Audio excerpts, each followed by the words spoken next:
Selamat pagi, inilah Indonesia terkini pukul 10 waktu Indonesia Barat, saya Oki Satrial. Saudara DPD Lembaga Anti Narkotika Aceh mengajak masyarakat bersama-sama untuk memantau jalur tikus yang selama ini dijadikan lokasi masuknya peredaran narkotika.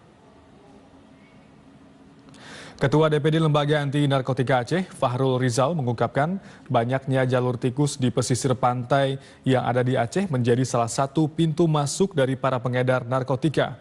Maka dari itu pihaknya meminta masyarakat bersama-sama untuk memantau dan juga melaporkan kepada pihak berwajib jika menemukan hal-hal yang mencurigakan.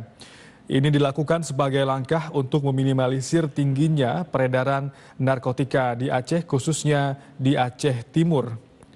Lembaga Anti Narkotika Aceh Timur berharap aksi pencegahan penggunaan narkotika bisa segera mendapat legalitas hukum, mengingat banyak peredaran narkotika di Aceh Timur yang melibatkan pelajar baik SMP dan juga sekolah dasar.